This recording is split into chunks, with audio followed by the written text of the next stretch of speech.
Okay, for this lesson, you're going to need paper, pencil, and a calculator. We are going to talk about simplifying radicals and solving radical equations.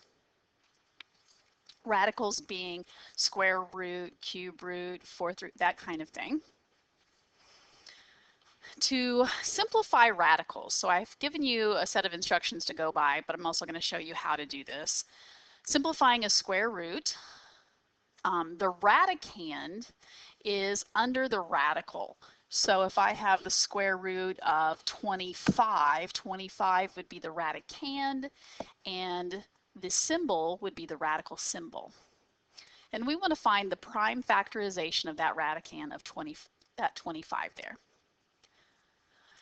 After we do the prime factorization, then I want to rewrite the prime factorization as a product of factors no greater than the root you are taking. So if you're taking the square root, and when you write your prime factorization, you're only going to want to write that with an exponent of 2 or less.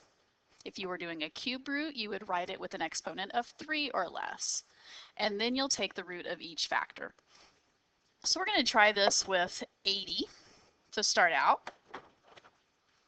Then take 80, and I'm going to do the prime factorization. So that'd be 2 and 40, 4 and 10.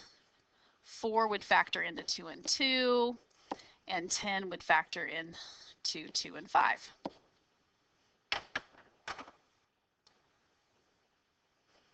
So my prime factorization would consist of 2, 2, 2, 2, and 5, which would give 80, 2 to the 4th, times 5.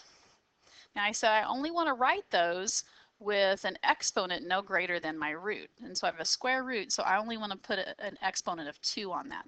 So I'm going to spread this out a little bit and say 2 to the 2nd times 2 to the 2nd times 5. And that's because when we have like bases, we add the exponent. So 2 plus 2 would be 4. Then I'm going to take each factor and take the square root.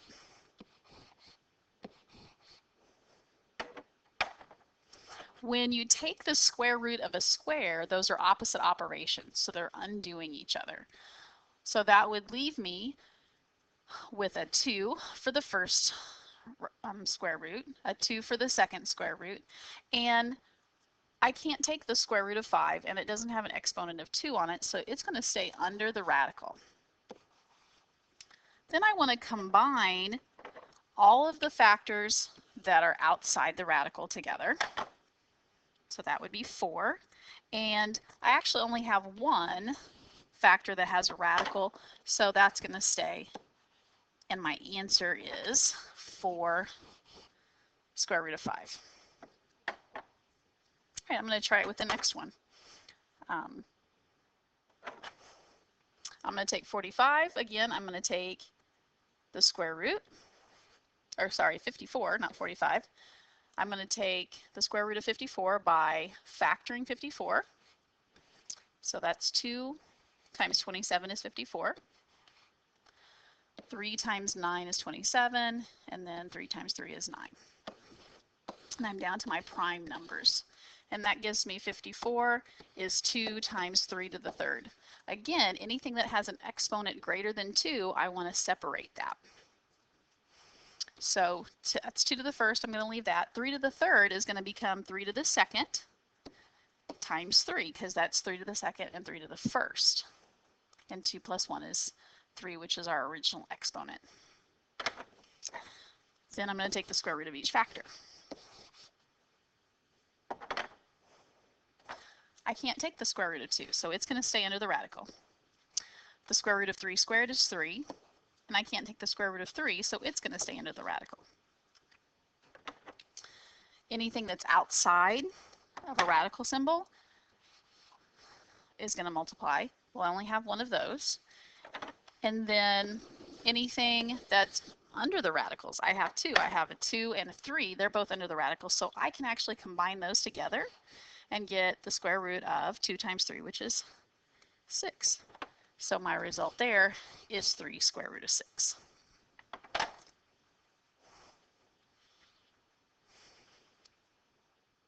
And while you are working on these, you can always pause the video and come back and restart to do the next example. For part 2, it says simplifying radicals and variables in the radicand. So what happens if I have numbers and variables? I'm really going to do the same thing, except I don't have to do prime factorization with my variables. I do, however, have to do it with 90, so I'm going to do that. That's 2 and 45. 2 is prime, so 45 would be 5 and 9. 5 is a prime number, and then 3 and 3. So my prime factorization for 90 is 2 times 3 squared times 5. And then I'm also going to add on what they have for the variables, which is x to the third, y to the fourth, z to the fifth. And just like I did on the other examples, I'm going to take the square root of each factor. Oh, just kidding. Let's back up just a little bit, because I have to rewrite it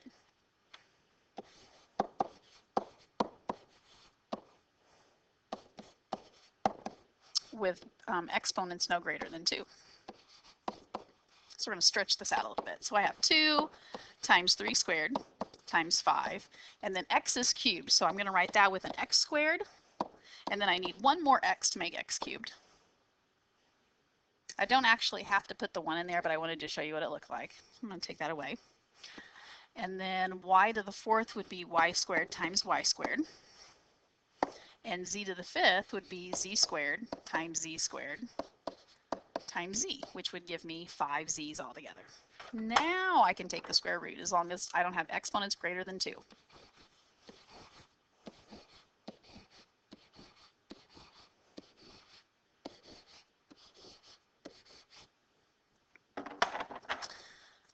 So 2, I can't take the square root of that. I'm going to leave it under the radical. 3, or the square root of 3 squared is just 3.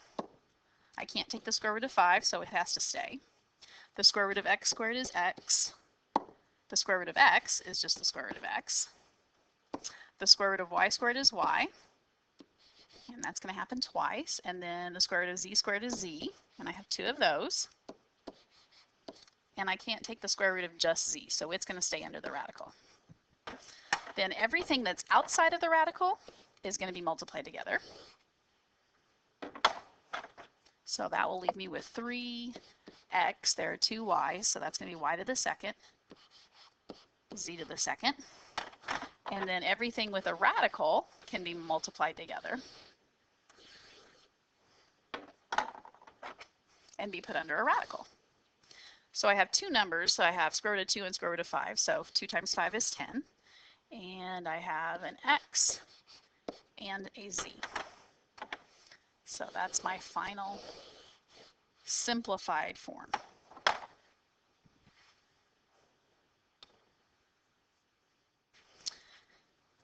One more here, we're going to try it again. So we're going to take 56. We don't have to worry about the variables, but we're going to take 56 and we're going to factor that. So 56 factored would be 2 times 28. I can factor 28 into 4 and 7, and 4 would be 2 and 2. So I have prime numbers of 2, 2, 2, and 7. And then I want to write out my expression, my radicand, as 2 to the third, because there were 3 2's, times 7. Then I had an x, I have y to the 10th, and z to the 5th. And then this is going to be kind of long, but I'm going to stretch this out so that I don't have exponents greater than 2 because I'm taking the square root. So 2 to the third would be 2 squared times 2.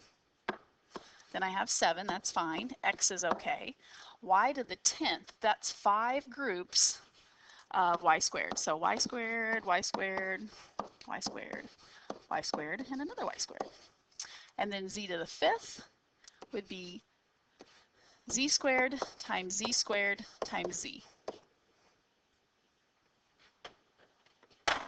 Now I can take the square root of each of those factors.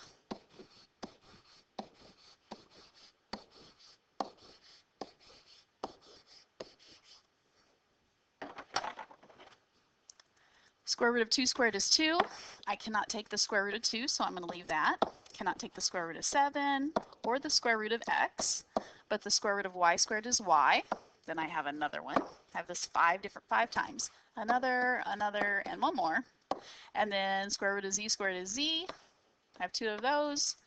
And just square root of z, I can't do that one, so it's going to stay under the radical. Now, just like the last one, anything that's not under the radical would be multiplied together, which would give me 2, and then I have 5y, so that's y to the 5th, and 2 z's would be z to the 2nd, and those that are under the radical can all be multiplied together.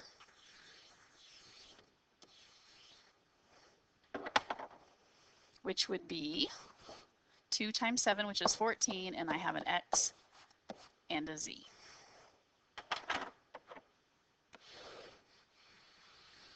So that is simplifying radicals.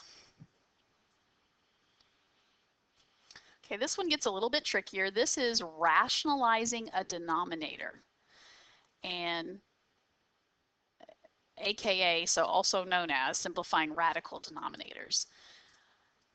So I'm not really allowed to have, just like you shouldn't have a negative in the denominator of a fraction, you shouldn't have a radical in the denominator of a fraction. So to get rid of that, we call it rationalizing the denominator.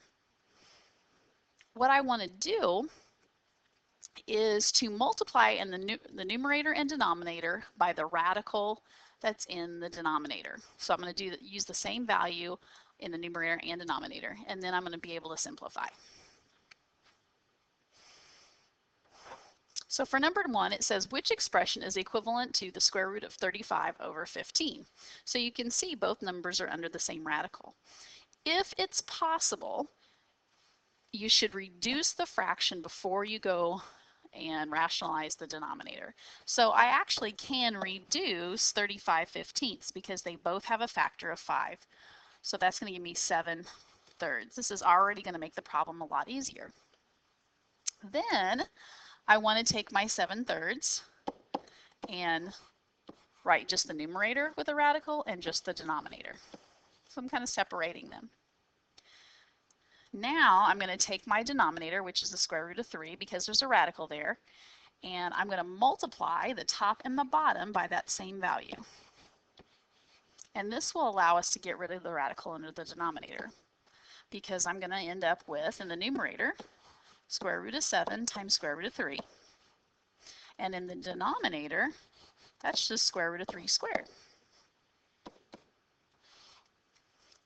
So when I multiply the top, since they're both under a radical, I can multiply 7 and 3 to get the square root of 21. And the square root, a square root squared, they just eliminate each other. So that would leave me just with the 3. And that is my fraction rationalized. Now I no longer have a radical symbol in the denominator. I'm really going to do the next one the same way. But you can see that it's already separated with the radical. I'm going to temporarily put them both under the same one, just so I can show you that really I just have a fraction there and I can reduce my fraction. You don't want to worry about the y, but I can reduce 6 and 12, which would be 1 over 2. So I really have the square root of y over 2. Now I'm going to separate them back, and that's the square root of y over the square root of 2.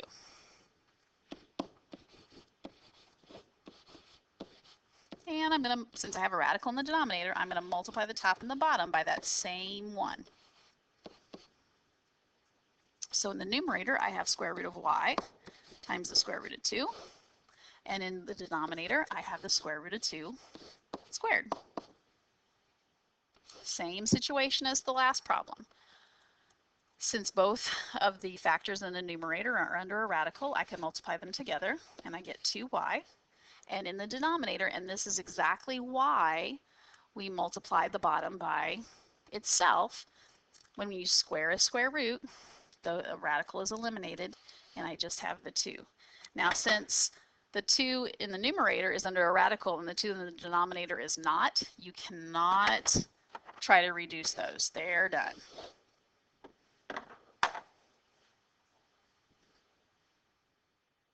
So my answer is square root of 2y over 2. All right, now that we know how to simplify radicals, let's solve some radical equations. Really, this is not overly difficult, but there's some tricks to it. It says the number, and this is what we need to remember, the number one rule in algebra is you can do anything necessary to solve an equation as long as you do it to both sides. So we're going to use that rule. When you solve equations with radicals, treat the entire radical like a variable. So it doesn't matter how many terms are under the radical sign, we're going to treat it like one giant variable and isolate it on one side of the equation. Then you're going to take the square of both sides. It should say the square root, I apologize, of both, just kidding, it's the square of both sides of the equation to eliminate the radical sign, and then solve for the variable. So let's try it. We have our equation here in example 2, and I want to get the radical by itself. So here's my radical symbol.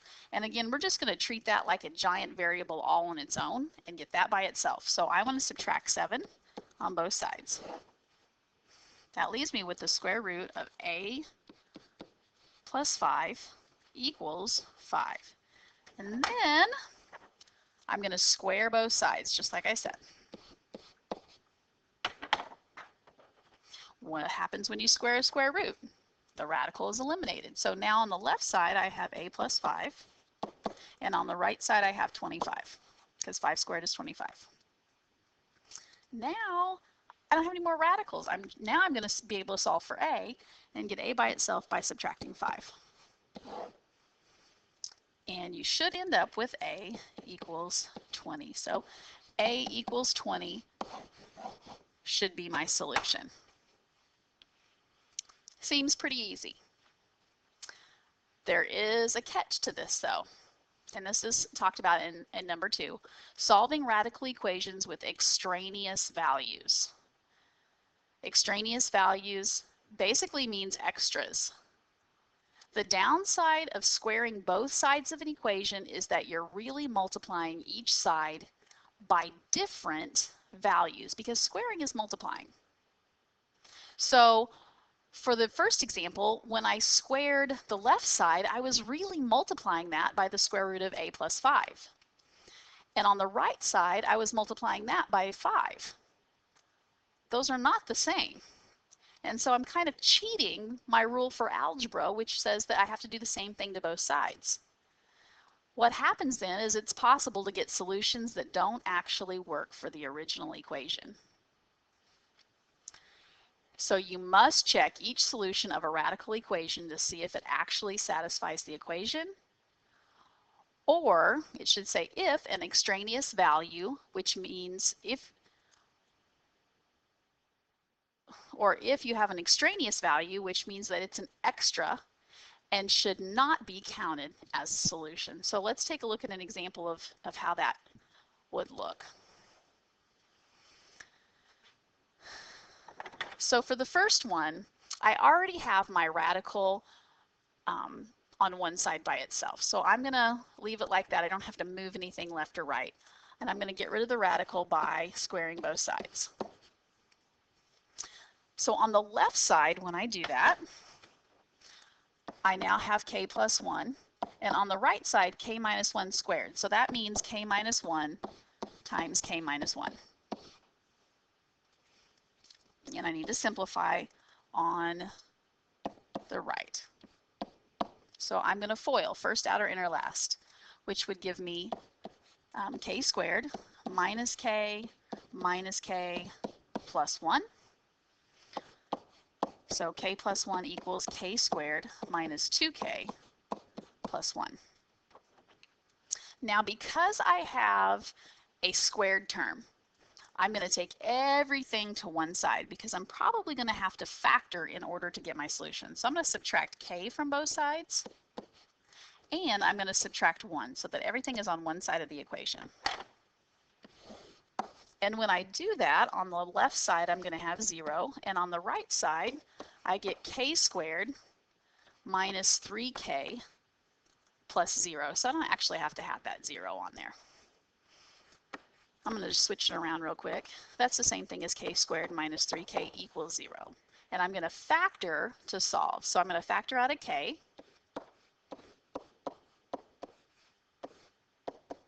And then you set each factor equal to 0. So k equals 0 or k minus 3 equals 0. And then you want to add 3. And you get k equals 3. So it looks like our solution is k equals 0 and k equals 3, but we don't know for sure because we did that weird squaring thing on both sides, which is kind of, again, cheating the number one rule for algebra. That means we've got to test it out and check our solution to make sure it works in the original equation. So I'm going to test out k equals 0 and see if 0 works in the original equation, which was the square root of k plus 1 equals k minus 1.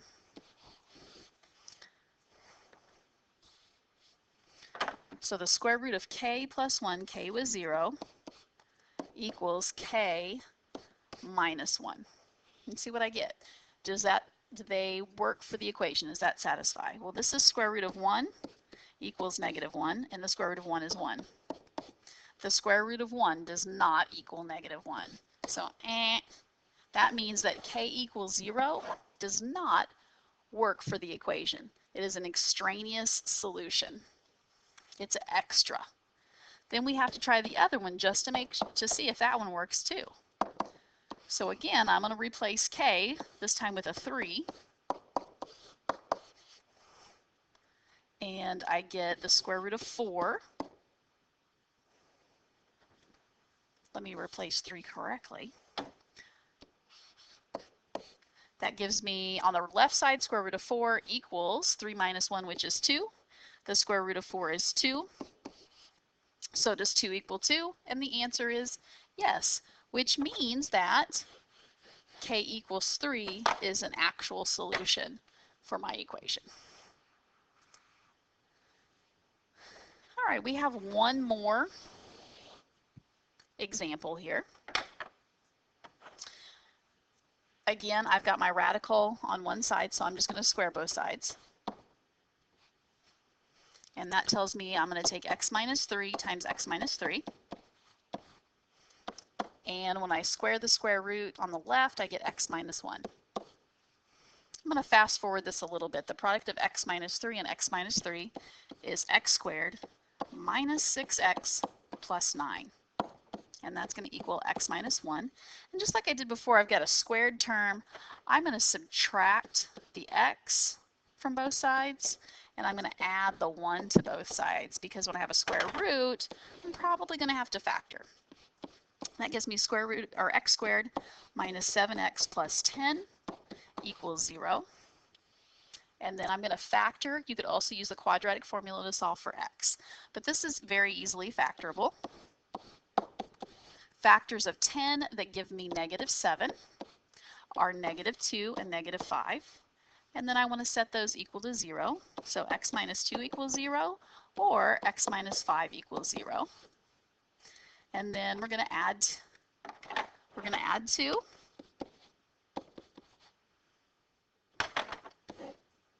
And get x equals 2. And we're going to add 5 and get x equals 5. The question is, do they both work? So we have to try them out in the equation.